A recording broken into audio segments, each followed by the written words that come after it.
picked up when we left Chicago. And then we started thinking, where are we going to go in Israel? What do we want to do in Israel? And we decided we're not going to just go to one of the big cities, because there are enough people there, and other people are going to come there. We want to go where we really need it. We debated two possibilities. One possibility was, you hear me? You hear me? Okay, I don't know what that means, but okay. One possibility was to go to a development town. And development town means a place where they're trying to make additional cities, either in the far north or in the far south. You have to remember, in Israel, nothing is very far. You say far south, then you go an hour and a half, 2 hours, that's it. And the same thing to the north. And so it's all relatively not far. But still, it's more easier to bring people to the center, to the big cities, than it is to bring people there. So that was one possibility, go to some city where they needed us more and where we could make a contribution. And the other possibility is maybe we go to a special community, something that's it's out of the ordinary. The community itself is a contribution. The community itself is doing something different. And we actually figured, in the end, we'll end up in the city. Because we grew up in the city, and the city was good, and we're not running away from the city. But we decided, first, let's go to some sort of special community. It'll be a good experience. We'll do it for a few months, maybe a year, but it'll be something we'll take with us. And then we'll go to the city when we feel we should go. And we came here to try it, to see what it was all about, and have an experience, and we're still experiencing it. We've been here 52 years, and it's been good for us and good for our children. And so I'll tell you a little bit about it, because it's a very special community. In the kibbutz, a real kibbutz. Why do I say a real kibbutz? Because there are a lot of places that call themselves kibbutz. Places that were originally established with the intention of living communally. But as time goes along, living communally is not so simple. And more people want to make changes. And a lot of these communities that were started 100 years ago, or 80 years ago, or 60 or 70 years ago, they've made a lot of changes. Some are totally privatized, some are partially privatized, but communities that are really, really living communally, there are far less.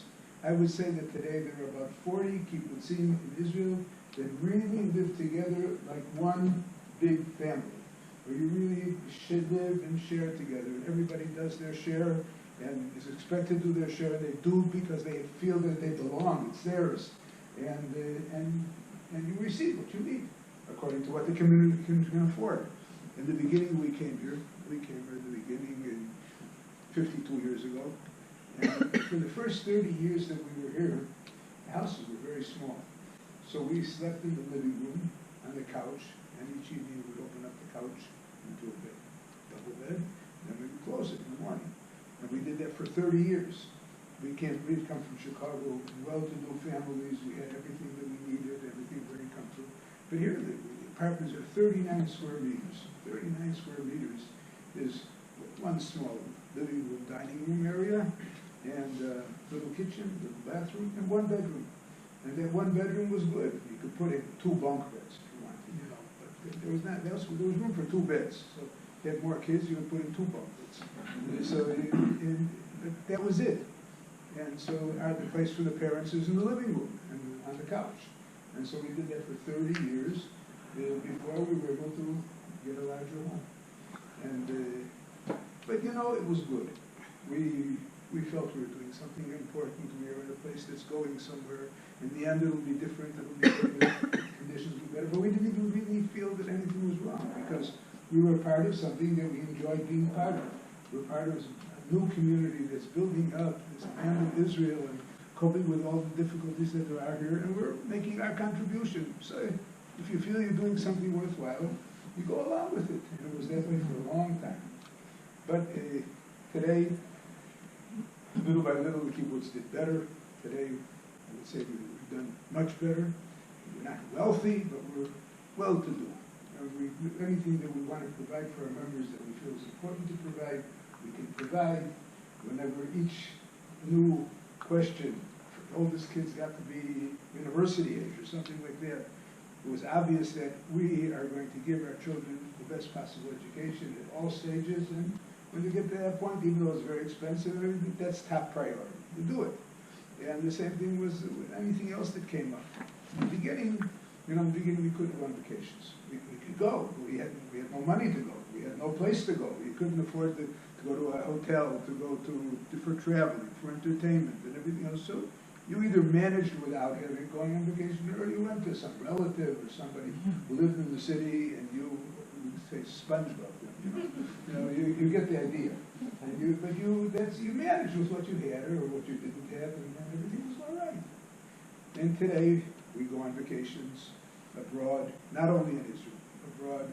My wife and I, in the last couple of years, we've been in China, and we've been in several countries in Europe. We were back in the States to visit family and everything else. It's good. No problem. We have 8 children. We had 8 children. One daughter passed away. We have 7 living children. They're all married, and they all have children. So we have a large family. But we took our 7 children without their spouses and without their children for a week to Hungary, capital of Hungary. Budapest. Huh? Budapest. Budapest. We went to Budapest for a week, and it was great. Just the 9 of us, the 7 kids, and us. We had a wonderful, wonderful time. And but that's something we can do today. We couldn't do it then.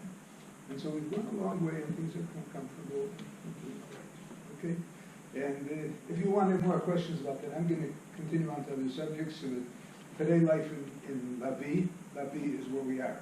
Lavi is the name of our kibbutz. We are about 170 families that live here, about 700 people, and there are a lot of other people that are here and study programs and things like that, but the real population is about 700 people, and like I said, it's good. The children in the kibbutzim, they once had a question whether the children should live at home with the families. And here's the story. In the beginning, they had this idea, it's better for the children to live in the children's houses. Because in the children's houses, you have professional people taking care of them, and the parents have more time for themselves, and the parents can, if they have to go out for meetings in the evening, or they have to get up early in the morning, they don't have to, no problem. The kids are sleeping in the children's houses.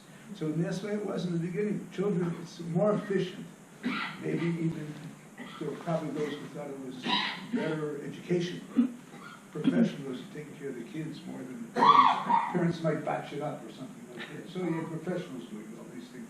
And so it was that way in the kibbutzim in the beginning. Until more and more parents started saying, we want the kids at home.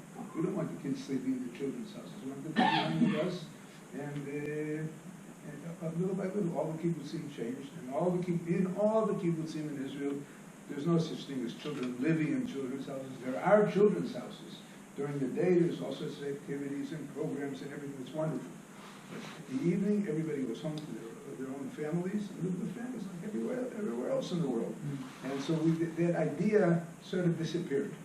And we're happy the way it is today. Here, this kibbutz was founded in 1949. The state was established in 1948. Our kibbutz was founded a half a year after that, 1949. And then the kids were in the children's houses. But by 54, 55, it was decided we'll return the kids home. And since then, it's been that way. And the truth is, there is no longer any kibbutz in Israel where the children live in the children's houses. In all the kibbutzim, they've gone back to normal family living, and there is no such thing anymore. So we're like everybody else in that sense. One other thing I'll tell you, the kibbutz movement in general was not a religious movement. It was to a great extent founded by people who either thought that religion had no real place in the modern world, or that maybe even it's dangerous. Maybe it's even negative, because people believe in something that they felt wasn't real, or didn't belong, and it's misleading. And so the kibbutz movement in general, wonderful people, all of the people and everything, but they didn't feel that religion was important. And either they didn't feel it was important, or they felt it was really negative even. And so they were all without religion in the beginning. Like I said, the first kibbutzim started out 100 years ago, and little by little, there were more kibbutzim. So today there are close to 300. At the height, there were close to 300 kibbutzim in the country. And even today, if you look at a map, you'll see something like close to 300 places that are called themselves kibbutz. But the truth is that the vast majority of them are no longer really kibbutzim. Only, like I said before, only about 40 of them remain kibbutzim. But they keep the name because the name was important. It was an impressive name. It was a name that the kibbutz movement did a great deal for the development of the state. Being a kibbutz member was people were proud of being kibbutz members. You went to the city and if you came to the kibbutz, you even got a discount anywhere you went, that sort of thing then. Not that way anymore. It doesn't have to be that way anymore because the kibbutzim aren't kibbutzim. They're all doing well enough that they don't need that.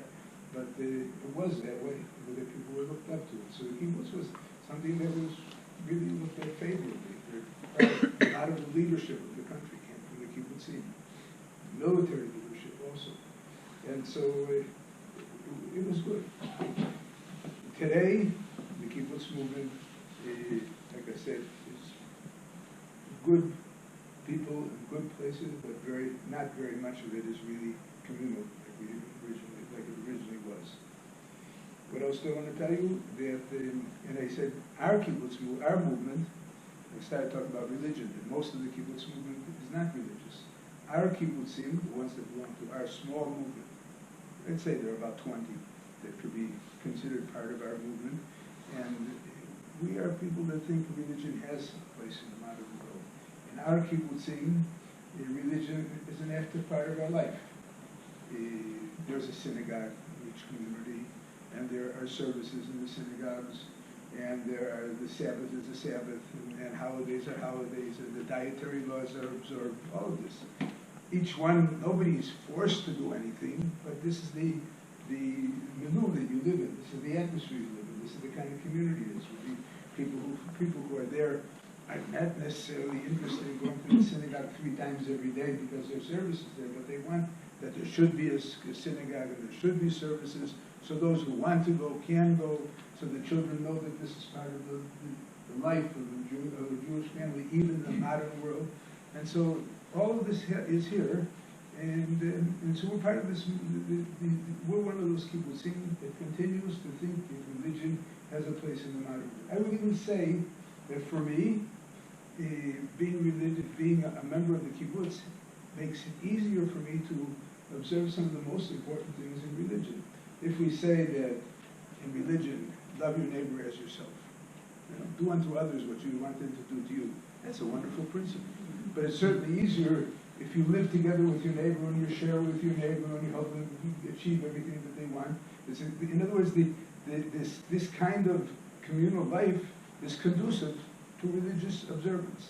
It doesn't matter. I mean, this basic principle, let's say, love your neighbor as yourself, is important to Jewish people, it's important to Christian people, everybody. Even the Muslims think that way. Yeah? And so it's really, that's a religious way of life. What else do I want to tell you about us? Okay, questions. I have a question. Is there an elder or a board that deals Certainly with... there are. You can't be even... First of all, we are very democratic. The whole thing. Even the men have a vote. Anyway, when allowed. When allowed, yeah. But we are very democratic. First of all, people, you become a member of the kibbutz. You have to come here. You can't just walk in. I'm here. Keep me, because it's a big. Joining a kibbutz. Once you're a member of the kibbutz, you are really well provided for, as long as the kibbutz can provide. And assuming that the kibbutz is providing everybody with all of their needs, then you are well taken care of. And that goes at all ages and all situations and everything else. I'll give a few examples of that. If you hear somebody who is ill, is taken care of from top to in every way, to the fullest sense of the word. I had a very close friend who had a growth in the brain tube in his head, and it was in a place that no Israeli surgeon was willing to operate on. It was such a dangerous situation. And so we shopped around to find out where's the best surgeon who could do this job. And we found a doctor from Yugoslavia who was at the time operating in Switzerland, and we brought this friend of mine with his wife and his father-in-law, so he could father-in-law to be with the wife, and we sent the kibbutz doctor, the kibbutz nurse, and so everybody, the whole thing went there, and they had to be there for quite a while, especially the immediate family was there for a month or two, something like that. It was a long stay, because you don't just have a head operation in your brain and walk home the next day. So you have to be there with the whole period of recuperation and supervision and everything else. And so it was a big expense, but there was no question asked to pay for this very expensive surgeon and pay for keeping everybody up and traveling there and traveling back and taking care of everybody there in Switzerland. And lots of money was spent on the whole thing, but there was no question asked. This is what had to be done. It was a real medical need, and so it has to be done. And you do that. I mean, the top priorities: education and health and medicine.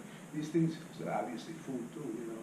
But these are things that you provide, and it's for everybody's stay will be taken care of. But even more than that, we have here a facility, a 24-hour daycare center, where there's nurses and doctors according to need, and the whole staff taking care of everybody there. In the beginning, there were 6 beds there, and then we added additional beds because elderly people who can't manage on their own anymore, they need this facility. Fewer people who are ill, even younger people. There's one fellow who's younger than I am, much younger than I am, and he's been ill there for quite a while. But they're all taken care of that way. And if you have a parent, or maybe even a sibling who is not part of our community, but is really on his own, you can bring them here too. You can bring them, if you are a member of the kibbutz, you can bring, because it's something that's dependent upon you, and this is your facility, you can bring them here. Also, if you have other siblings, so the other siblings would be expected to help cover the costs. But as far as being taken care of and everything else, you can bring them here to be taken care of here. So it's really a very caring place, a place that really takes care of its people from beginning to the end in every way, and it's a fine community for this. Yeah. Is there a process you have to go through to be inducted into the kibbutz? Yeah. I started saying something about them. Let me say, I'll go back to that. If somebody wants to join a kibbutz, any kibbutz, first of all, you have to find if you're interested in this sort of thing, and people are not breaking down the doors to join communities. Because most people today in the world think that in most places that people are doing well, and they expect to do well, and people who will be accepted here would be relatively young, and that's what you like. Everyone thinks they're going to do well. You expect to do well, and that's it. So you're not going to go looking for this communal living unless you really believe in it, if you really think it's a good idea. And so you don't have a lot of people coming to it, but people who, there are applications. Some of the people who apply and want to join the kibbutz they're trying to get away from the competitive life of the city. They think that maybe they're not doing so well. They're struggling in Tel Aviv, so maybe we'll go to the kibbutz and it would be easier for us to manage better. And if that's the reasoning, then that's not the kind of people we're looking for. We're looking for people who are coming because they believe in this kind of thing. They want this kind of communal life and everything else. And people like that. Not a lot of people like that, but we do get some families like that that are really interested and really turn out to be very fine families. Right now, there are 2 families that came here towards the end of the summer with children, kids, and everything else. Lovely families. They seem to be fitting in so beautifully. 2 months later, just a few months later, and they're really into everything all over the place. Very nice. But there aren't a lot of applications like that, and so the kibbutz doesn't grow by leaps and bounds. It's very important that a good portion of our children stay here and want to remain on the kibbutz. And not everybody wants to stay, obviously. There are a lot of reasons not to stay. You don't want to live communally, you don't want to live in the sticks, you don't want to live next to your parents, you don't want to live next to people that know you since the day you were born, all sorts of things. There are all sorts of reasons not to stay here. And then you have the other end. Even if you want to stay, you have to find a partner for life who is also interested in coming here. And somebody who was not born here, didn't grow up here, and didn't know the place, is very unlikely to be looking for this. You know, kid goes out from here and meets somebody in the army or the university or whatever it might be and brings home and says, let's stay here. And the kid goes, crazy? What kind of thing, what do you want to bring me here for? Well, it's a wonderful community. I like it and everything else, which is, I don't understand it. I'm not into it and that sort of thing. So it's not so easy.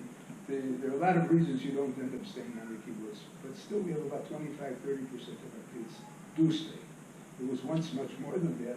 In the early years, there were a lot of kids who would stay because they felt, we have to stay.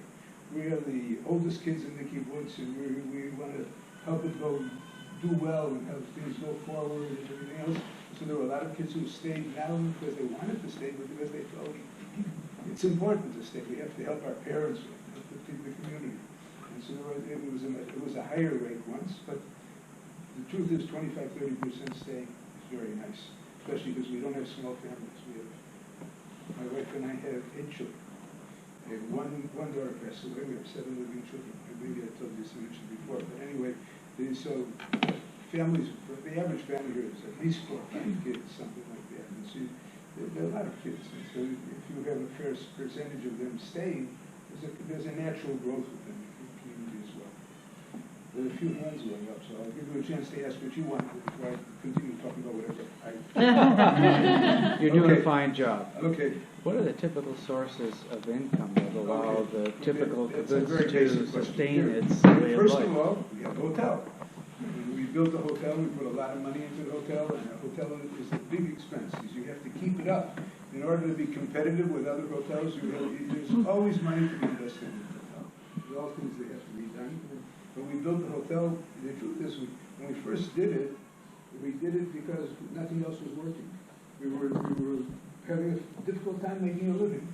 And it's a beautiful area of the country. It's an area of the country that has a lot of history.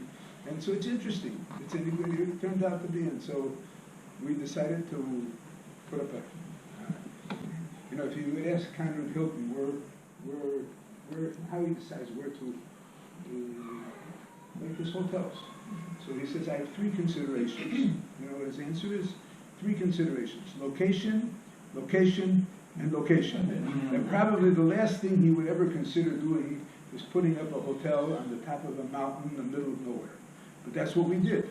We came here, we settled in the lower Galilee, nothing really around us except our kibbutz, and we put the whole hotel, and we made it into an attractive place to come and visit. And we're busy all the time, but it's not the way you would start out. You would think first in the middle of a big city or on the ocean, some place where there's some real attraction there. And here we have to create the attraction. The main attraction is the community that we're in and all of that, but it's work. So we've gone a long way. So we have the hotel. The hotel is one thing. We started with a little guest house of 8 rooms, and it grew to 30 rooms, and 50 rooms, and to 70 rooms. And today it's 188 rooms, all 4-star, with very good name, and busy all year long. So that's the main source. That's the most successful thing that we have on the kibbutz is the hotel.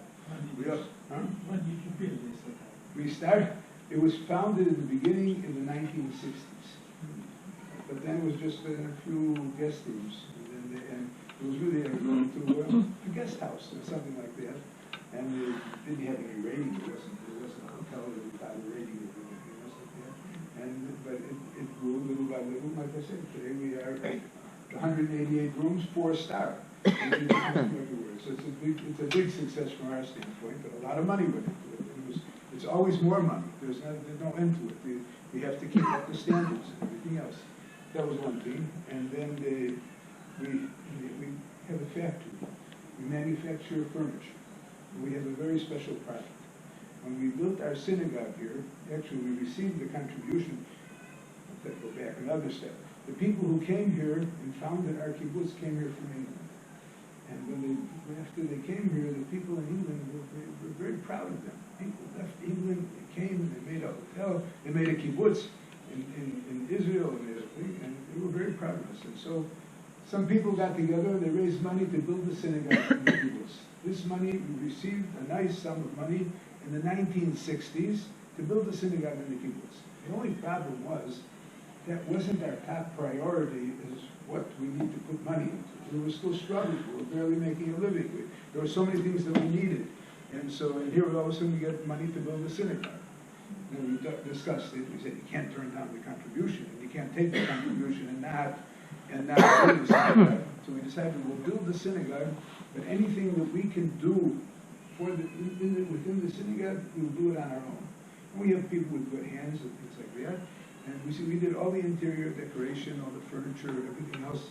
If you have a tour, you'll see that it's really a nice synagogue. And people would come and visit the synagogue and say, wow, you did this yourselves?